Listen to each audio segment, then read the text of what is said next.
title of my talk is The Investigation of Active Speciation and Acid Dissociation under Hydrothermal Conditions using Polarized Raman Spectroscopy. So through this talk, I will try to walk you through how we use basic spectroscopic technique to address some important and challenging chemistry questions in the nuclear industry. So I'll try to give you as much basics as possible. So first of all, I would like to explain what do we mean by chemical speciation.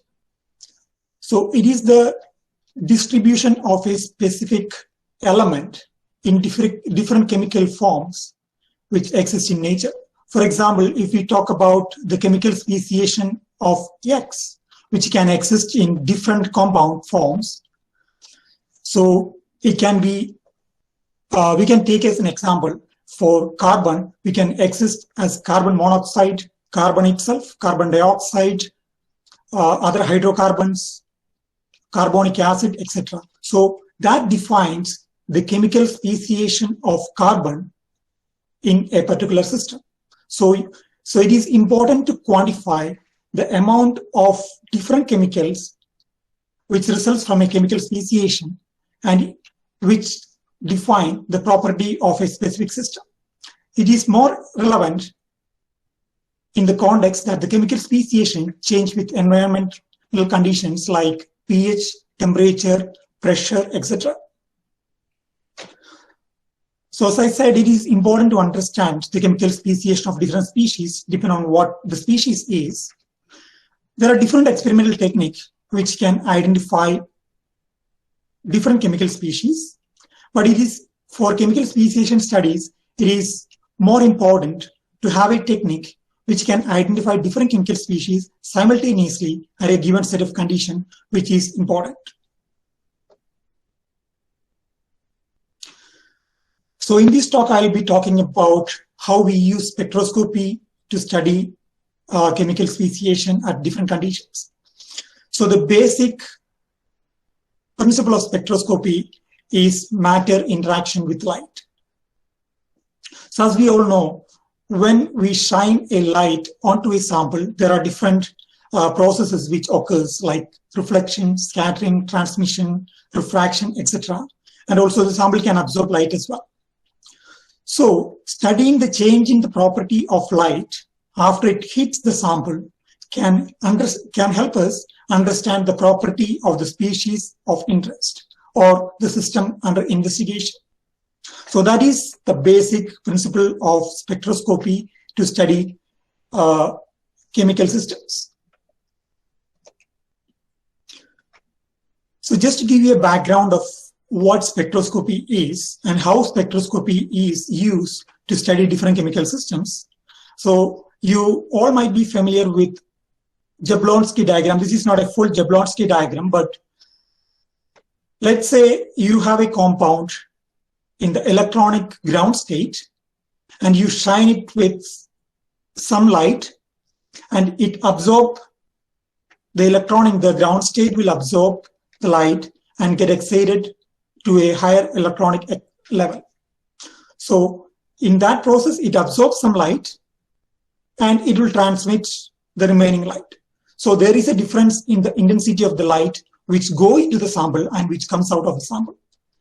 That will tell you about how much of that species which absorbs that light is present in a particular system.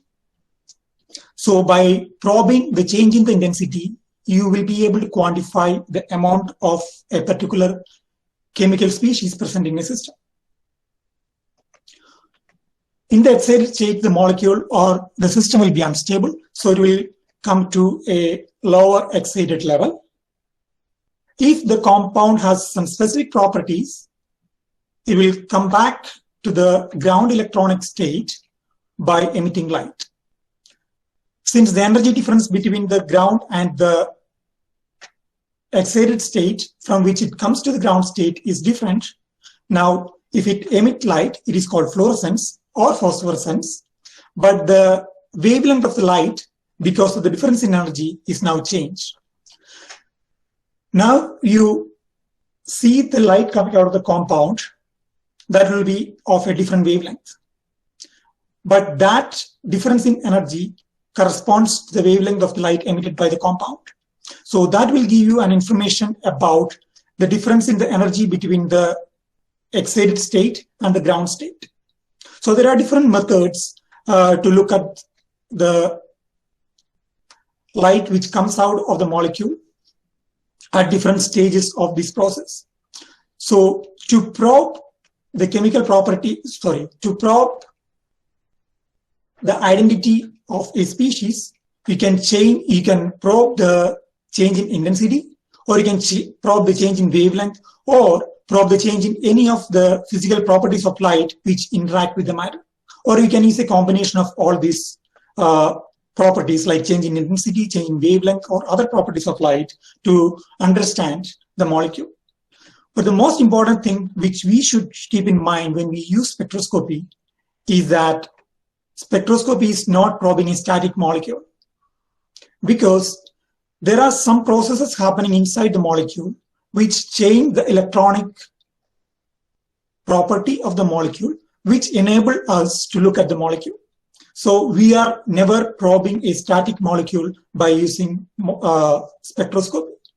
So basically, or in a different way, I would say we are probing the molecular photophysics of a particular molecule. So you all might be familiar with this diagram. So this is a diagram which shows different energy levels of a molecule.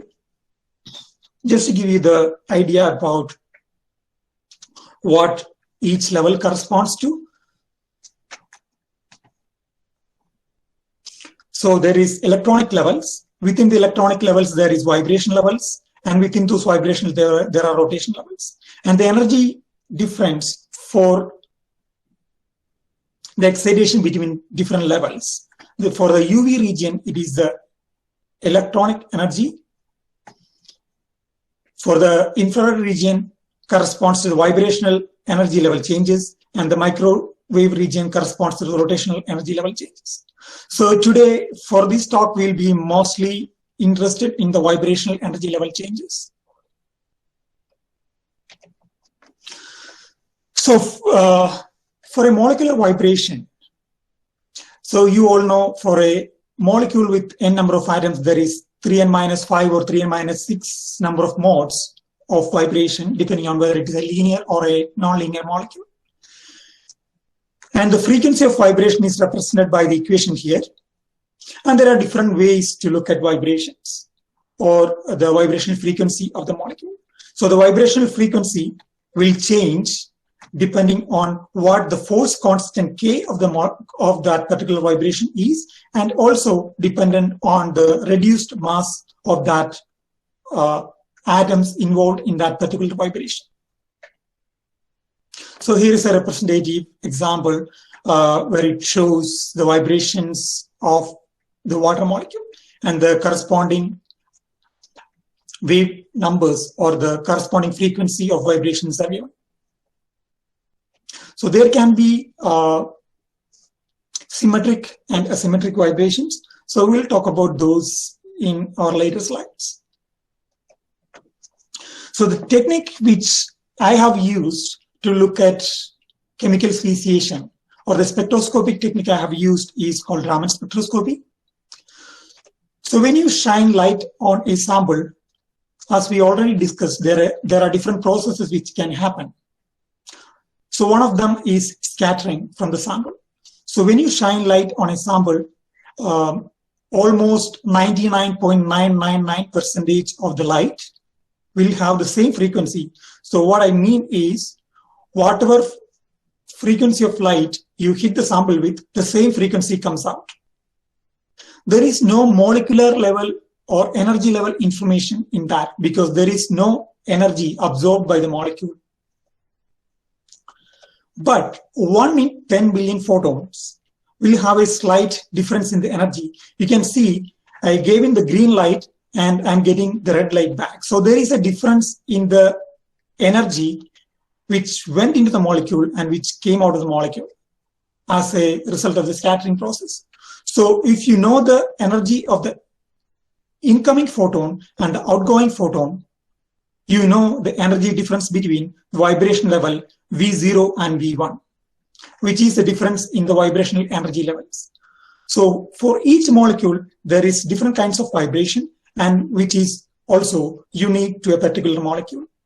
So if you can figure out what the energy difference between the incoming photon and the outgoing photon, you should be able to identify the molecule, because the vibrational frequency is unique to a particular kind of molecule.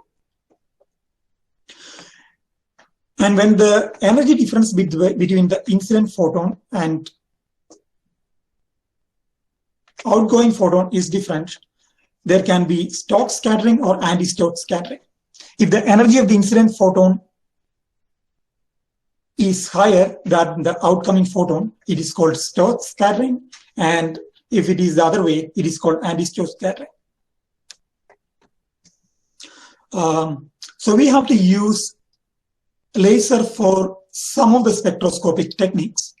So I just want to emphasize that laser is a monochromatic, coherent, intense source of light, which has a electric field and a magnetic field vibrating perpendicular to each other, and both are perpendicular to the direction of propagation. So in order to have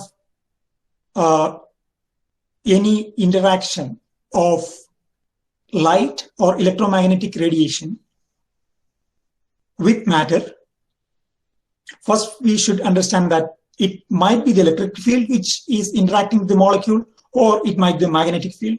If it is the electric field, there are different processes, and if it is magnetic field, there are some other processes like nuclear magnetic resonance, NMR, or something like that. But for Raman spectroscopy, it is the electric field which interacts with the molecule.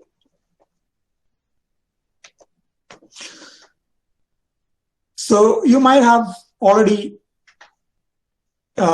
familiar with the process of Raman spectroscopy, and we have to use laser for Raman spectroscopy. And why do we have to use laser as an excitation source for Raman spectroscopy? So as I already stated in the previous slide, only 1 in 10 billion photons undergo Raman spectroscopy. So we need to put in so much photon so that we get enough photon to get some intensity from the outcoming photon. Also, we need a monochromatic light source for excitation. And there are different factors which decide what kind of laser we should be using. So as a guideline, as the laser wavelengths get shorter, Raman scattering efficiency increases. You all might know that the scattering efficiency is dependent on 1 by lambda to the power of 4th. And also, as the wavelength gets shorter, there is risk of fluorescence. And also, we have to be very careful about how we use the laser, because the laser is a monochromatic intense source. It can cause sample damage or heating. And also, as you go down to lower wavelength for the laser, the cost of the spectrometer will increase. So there are different factors which you need to consider while choosing Raman spectroscopy and choosing a laser for Raman spectroscopic purposes. So it's coming to the application of Raman spectroscopy. If you look at the frequency or the energy of the peak, which is unique to different compound or compound families, you will get an idea about what kind of compound is present, which is a qualitative property.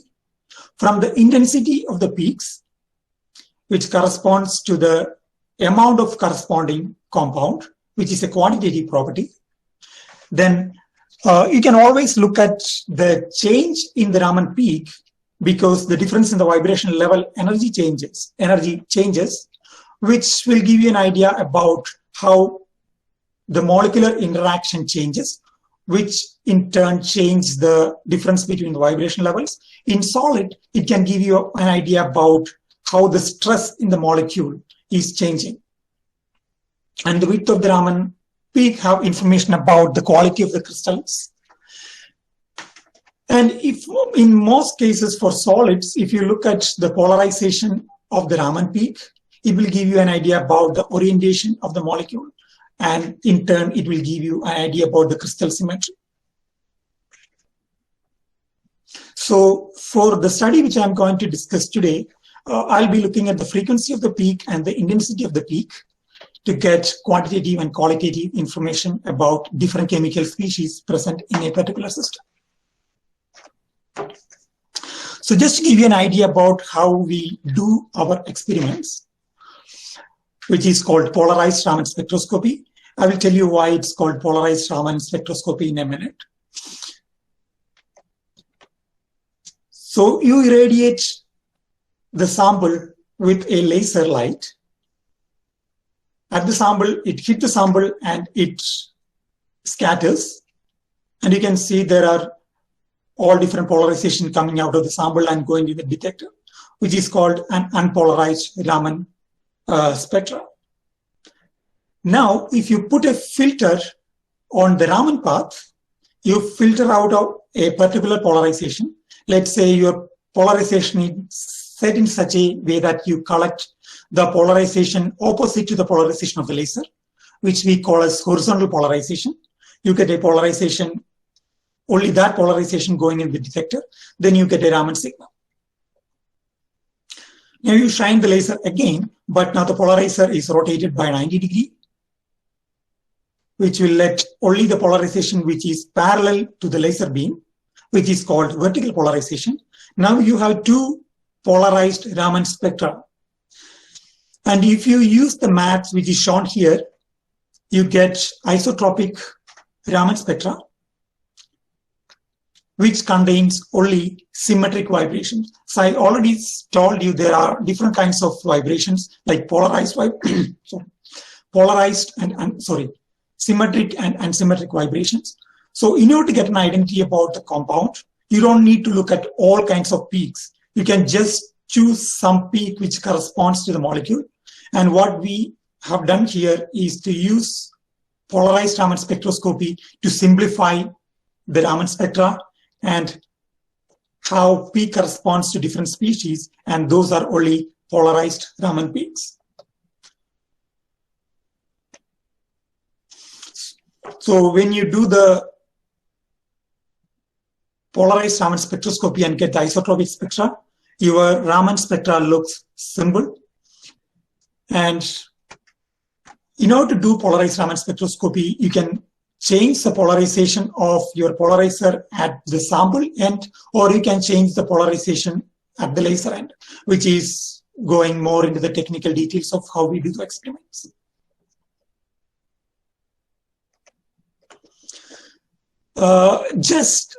Switching gears a little bit.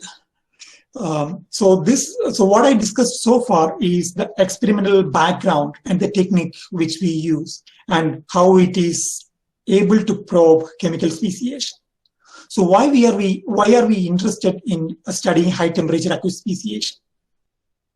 So we all know water and it's a universal solvent, but what we don't usually appreciate much is the property of water as a solvent changes very drastically as you increase temperature. As you see from the graph here, the density, viscosity, and dielectric constant of the water decreases very rapidly as you approaches the critical point. And the saturation pressure increases to a higher value as you approach critical point. So the outcome of these changes in the property of water as you increase the temperature is that the dielectric constant decreases. So dielectric constant is the ability of a system to keep two separate charged species in solution. So when you say dielectric constant of the medium decreases, that means the ability of the water to keep two oppositely charged species separated will decrease. So there will be extensive ion pairing in solution, and there will be limitations in the solubility of different compounds. Also, as you increase the temperature, the hydrogen bonding between water molecules breaks down. So as a result of all these things, doing high temperature experiments in water has considerable challenges. And that is the reason why there is only very limited amount of accurate thermodynamic data above 100 degrees and very limited data above or close to 300 degrees Celsius, which is what we are trying to look at. So the first project which I'm going to discuss today is polyborate speciation by Raman spectroscopy. So to be more particular about the project, we were trying to look at the triborate formation constant to 300 degrees, up to 300 degrees Celsius. When I say 300 degrees Celsius, it is 300 degrees Celsius water. So we apply pressure to the system so that it remains in the liquid state even at 300 degrees Celsius. So we apply a pressure about 200 or 250 atmospheres to keep water in the liquid state in a cell, which I'm going to discuss in a few minutes. So why do you want to study aqueous speciation at high temperature? So I said the property of water changes as you increase the temperature. And also from the title of the talk or during the talk, I told you that we are interested in looking at high temperature systems which are relevant to nuclear industry. So this is a schematic of a pressurized water reactor. So the red loop or the orange yellow loop you see is called the primary loop, and the blue loop you see is called the secondary loop. So I hope everybody know how nuclear energy is used to produce electricity. Just to make sure everybody know it, so how they do it is they use the energy of fission reaction, usually uranium, to liberate the energy, and that energy is used to heat a solvent. In most cases, it is water or deuterium or deuterated water. And that energy is transferred into a secondary loop, in this case, which is the blue loop. In the orange-yellow loop, it is pressurized. And in the blue loop, it is not pressurized. So if it is not pressurized, when you give enough energy, it will evaporate and produce steam. Since the energy from the uranium fission reaction is so high, it will generate so much energy that it will evaporate the water in the blue loop, and the steam goes into the turbine, and the force from the steam turns the turbine to produce electricity. So that is the basic principle of any nuclear reactor. So we are more interested in the primary loop, which is where the reactor vessel is present. So the temperature of the reactor vessel is between 275 and 315 degrees Celsius, and at a pressure of around 150 atmospheres or 15 megapascals. And in the pressurized water reactor, both the primary and the secondary loop is water. And the compound of our interest, which is boric acid, is used in the primary loop in order to capture the excess neutron coming out of the fission reaction, in order to make the reaction under control.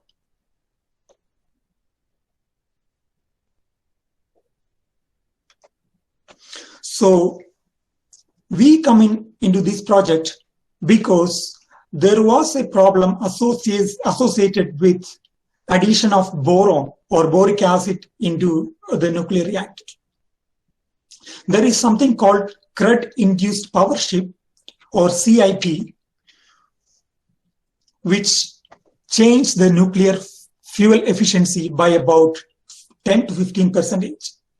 So what happens in a nuclear reactor is, as you can see from the figure, the water goes into the nuclear reactor fuel bundle at 275 degrees Celsius and comes out at 315 degrees Celsius. So there is a heat flux or heat difference or temperature difference from the bottom end to the top end of the nuclear reactor or nuclear fuel bundle. So this is a zoomed in picture of the fuel rod, which shows the arrow shows the direction of flow of water. So there are thin deposits of different materials which forms on the fuel rod, and within that there can be nuclear boiling at the surface of the fuel rod, and it can cause crevices close to the fuel rod in which boron species can hide out, so which is called boron hideout chemistry. So what happens when boron is close to the fuel rod? So we all know boron absorbs excess neutrons. When there is a higher concentration of boron close to the fuel rod, it will absorb more and more neutrons, which decrease the efficiency of the reactor. So it is important to know what kinds of boron species are formed at this high temperature and pressures, and the property of different boron species are different. So it is important to understand what kind of species are there and how they interact. And also it is important that we study those at aqueous systems at those conditions. The nuclear industry is facing this problem for a long time, but they need to model what is happening inside the system. For that, they need thermodynamic data for polyborate speciation, lithium borate precipitation, and understanding of boron solid chemistry in concentrated solutions. So that is how we started this project. So the boron aqueous chemistry is not very simple because there are different species present. Boric acid can form borate or different polyborate species, or it can form metaborate, or it can form ion pairs. And all of the concentrations of these species changes with temperature and pressure. So it is important to understand what species are present at those conditions which are relevant to the nuclear industry, to enable them to model what is happening inside the nuclear reactor and what species are present. So we discussed this already. We use polarized Raman spectroscopy and technique called isotropic Raman spectra to get molecular level information. So just to talk about the capability in our group, we have a confocal microscope. So this is the instrument which we use to study Raman spectroscopy or chemical speciation. So we have a confocal microscope which can be used with capillary cell, which can go up to 500 degrees Celsius and 50 MPa. And we have other cells which can go up to 200 degrees Celsius and saturation pressure. So earlier in our group, we looked at boron speciation at 25 and 80 degrees Celsius to have a better understanding of what species is present, where are the peaks for corresponding species, what is the chemical speciation at room temperature and at 80 degrees Celsius. So this is a representation of the Raman spectra of boric acid system at different boron to sodium ratios at 25 and 80 degrees Celsius. So we do some Gaussian or computational studies to figure out what the species or how the species might look like and what are the experimental frequencies, and compare that with theoretically predicted frequencies of different boron species.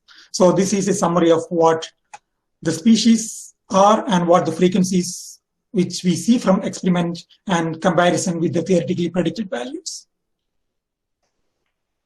So doing high temperature experiments have its own challenges. So maintaining a hydrothermal cell at 300 degrees Celsius and 200 MPa with water inside is extremely challenging because there can be pressure leak, maintaining the temperature, and also we know water at very high temperature with some specific species in it is going to be very corrosive in some cases. So the stability of the material used for this study is also very important. Stability of the material for this kind of study is also very important. And also it is important to note that there is a change in density of water as you increase the temperature. And also for any chemical equilibrium species, the chemical equilibrium is going to change with change in any of the condition, and temperature is one of them. And another limitation with Raman spectroscopy is that it is very difficult to see species below 0.05 molar or molal concentration because it's a weak technique.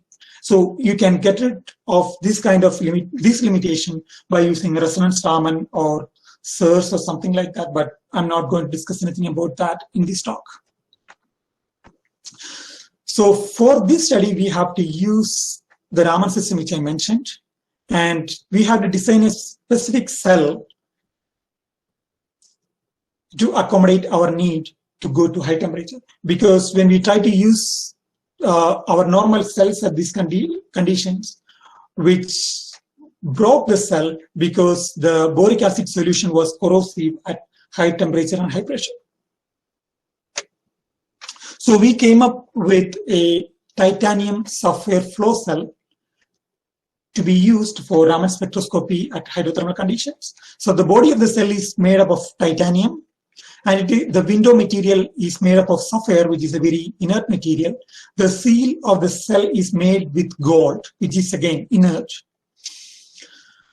And this is the first cell of this kind which was used for Raman spectroscopy. And more importantly, it is a flow cell in which you can flow samples through, and it can be used for alkaline solution.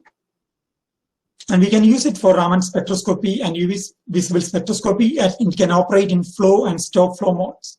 And we have tested this up to 350 degrees Celsius and 300 atmospheres. So this is a cell which we used for the two studies which I'm going to discuss. So this is the boric acid speciation up to 300 degrees Celsius. So in order to get an idea about the concentration of the boron species, we add something called perchloride, which is an internal standard, which I'm not going to discuss too much about.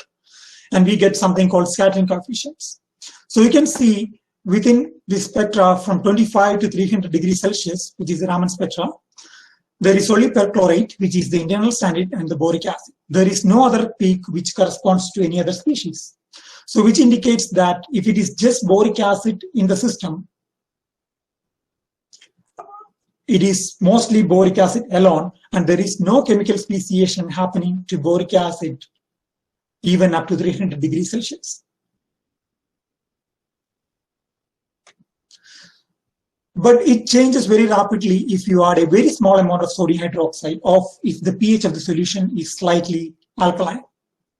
So you have to remember that the nuclear reactors operate in alkaline conditions, or at least most of them operates in alkaline conditions. So when you add a little bit of sodium hydroxide, you can see there are other peaks which corresponds to borate, triborate, and pentaborate coming up in solution. So there are different species. So now the boron speciation changes as you increase sodium hydroxide, or as you add sodium hydroxide, and the speciation changes as you increase the temperature. So with the internal standard present and not with the non-concentration of the internal standard, we were able to get the concentrations of different species present. So the peak at 880 corresponds to boric acid, the peak at 750 corresponds to borate, and the peak at 610 or 615 corresponds to triborate. So by using the equation shown here, we were able to get the concentration of each of those species present at all different temperatures. Once you have the concentrations of all the species present at all different temperatures, you can calculate the chemical speciation. You have the chemical speciation. So this slide shows the experimental molalities of borate, boric acid, and triborate at different temperatures. So from that, we were able to calculate the triborate formation constant. So we were doing only triborate formation constant because boric acid to borate reaction was well studied up to 350 degrees Celsius in different systems. So the data was already known.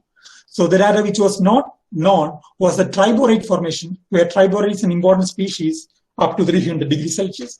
Pentaborate or tetraborate were not very important because the concentration of those species goes down as you increase temperature. So we were able to get formation constant of triborate up to 300 degrees Celsius, and the nuclear industry was using the data which was known in literature up to 200 degrees Celsius and extrapolating that data to use in their chemical speciation modeling. But our data showed that the model they use in the nuclear industry is not accurate, and now we have provided a better set of, or the first set of experimental data for triborate formation constant up to 300 degrees Celsius, which can be incorporated into nuclear reaction modeling for boric acid, which will improve their boric acid speciation and which will help in future for them to look at boron hideout chemistry. So I'm not going to talk about the conclusions because I already told you what the conclusions of the study was. So this was the first study for triborate formation above 200 degrees Celsius. There was no experimental data available above 200 degrees Celsius. And there was only one data up to 200 degrees Celsius, which was done in 1970s. So the next project I'm going to discuss, probably I'll go through this a little faster. This is, again, trying to look at deuterium isotope effect on acid ionization at hydrothermal conditions. Again, this is relevant for nuclear industry, but this time this is a different kind of nuclear reactor, which is called CANDU nuclear reactor, which is Canadian deuterium uranium reactor. So in India also we use CANDU reactors. So the only difference, or there are a few differences, but one of the major difference between the reactor, which is the pressurized water reactor, which is more used in Europe or the United States, the CANDU is different because they use deuterium oxide, which is the heavy isotope form of water in the primary loop.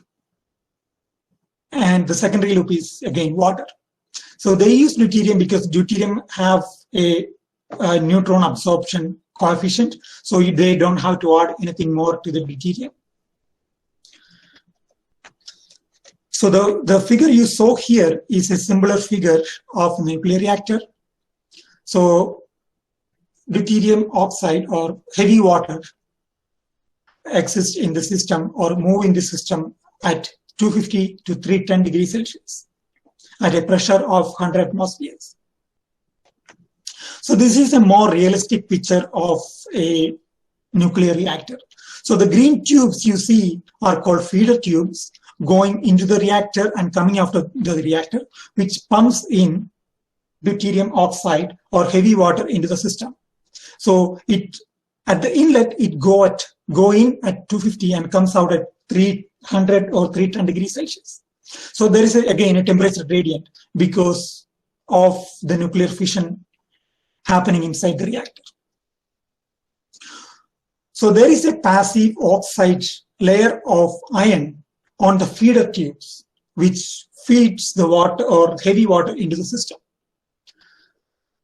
So we come into the project because there is a solubility issue of the passive oxide layer, which is temperature and pH dependent.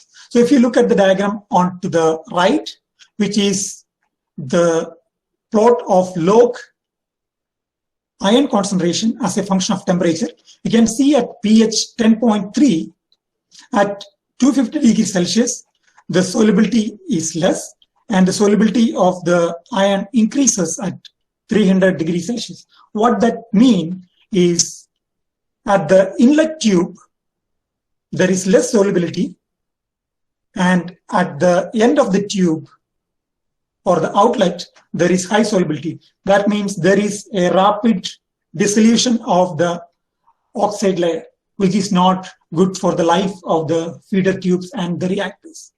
But if the pH is 1 degree or 1 degree less, what happens is now the solubility is high at 250 and decreases at 300 degrees Celsius. What that means is there is going to be dissolution of iron at lower temperature, and when it gets to the outer end or at 300 degrees Celsius, it is going to get deposited at those ends because the solubility decreases. That is again to create block in the feeder tubes. That is also not good. So we need to have a fine tune in the pH for the solution running inside the nuclear reactor. But this figure is not very simple as we think, because the ion chemistry is very complex, or ion hydrolysis is very complex. So they wanted to see what they can do to understand the ion chemistry. And also it is important to note that it is not in water, it is in D2O. So there are a lot of information about a lot of studies in water, but there is very less studies in D2O. So what the nuclear industry do now is to look at water and model it in D2O. So if the pH of system is in water is certain number, they add a number to that to model that in D2O. So there is no or not enough data to model this directly in D2O. So our job was to provide them with data in D2O. So what we did is to study different systems in D2O and water and get the difference between the effect in water and D2O. So as a solvent, the property of water and D2O are different. So this is the table which shows the difference in these properties. And again, just as a reminder, D2O is used as a primary coolant in Candu reactors. So I'm not going to discuss too much about deuterium isotope effect. So there is primary and secondary effect. So when the solvent is different, it can affect the primary and the secondary isotope effect depending upon what kind of solvent and what kind of interaction is there between the solvent. So which is going to change the frequency of vibration of different molecule because the reduced mass is going to change. This is a slide where I show what are the different values in water and D2O for acid dissociation for different systems, which was studied before our studies. So just to give you an idea that most of these studies, except the first one, was all done in our group. So there is only 4 set of data which goes to 200 or 300 degrees Celsius, which is not enough to use in a model. So our study was to give them enough data so that they can use our data to predict the property of high temperature D2O systems, which is relevant to the Canadian nuclear industry.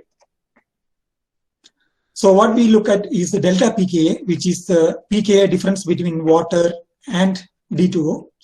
So the main objective of the project was to determine the quantitative ionization in light and heavy water at hydrothermal conditions. So the system we chose, or the system which I'm going to discuss, is carbonic acid, the second dissociation of carbonic acid. So going from carbonic acid to carbonate. So these are the different vibrations in water and D2O. You can see when there is hydrogen or deuterium involved, there is a big difference in the vibrational frequency. If there is no deuterium involved, the frequency change is very different. very similar. And in order to get the acid dissociation constant, we have to get the concentration of bicarbonate and carbonate, which we get from the different peaks. You can see the peak at 1050 and 1350 will give you the corresponding concentrations. And in order to get from Q, which is the equilibrium quotient, to equilibrium constant, you need something called activity coefficient, which was already which was needed in the other study as well, but I didn't go into the details of that.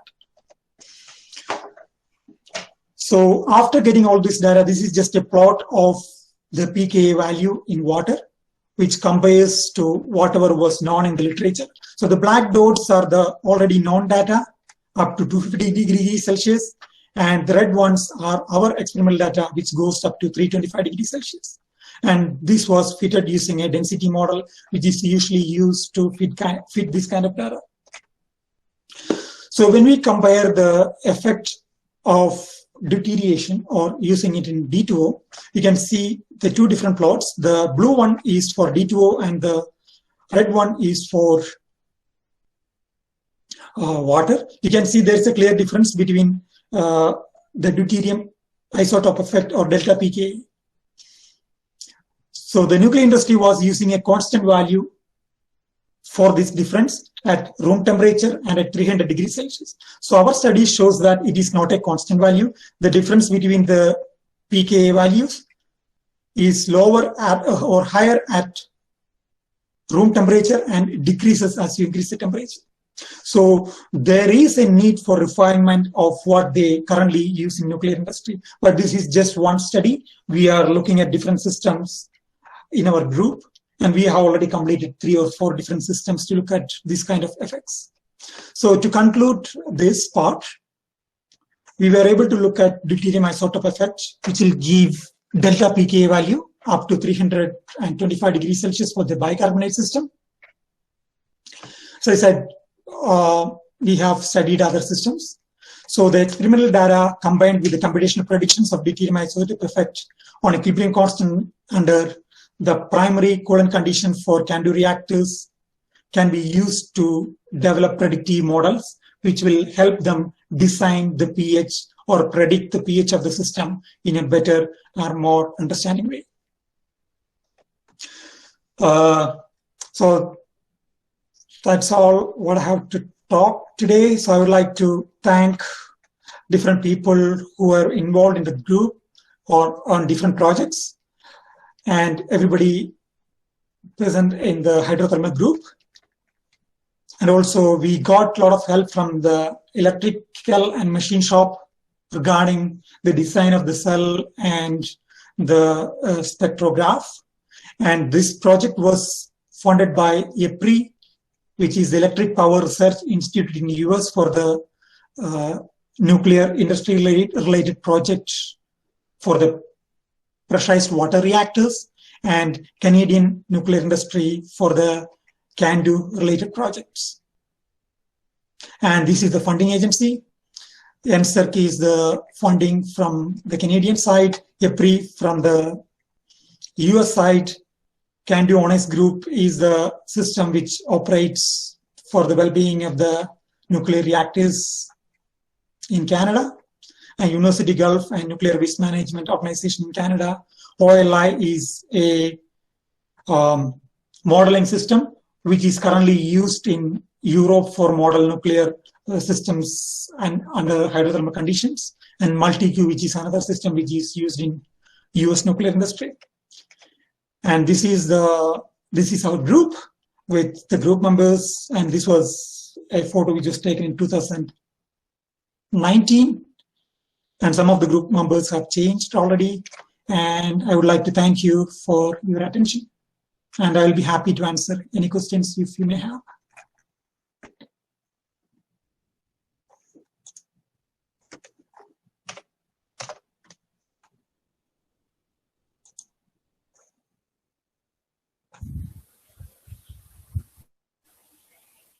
Thank you, sir.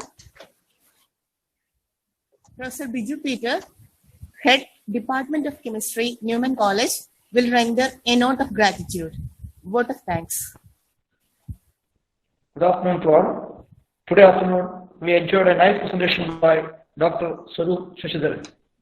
He made an inspiring lecture on the application of polarized Raman spectroscopy.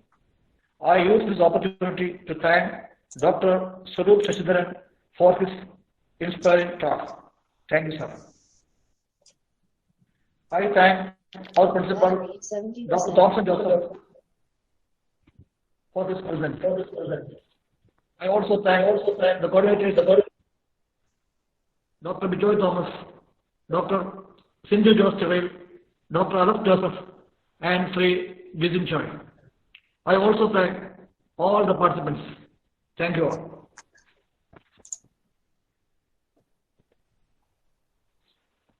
Thank you, sir.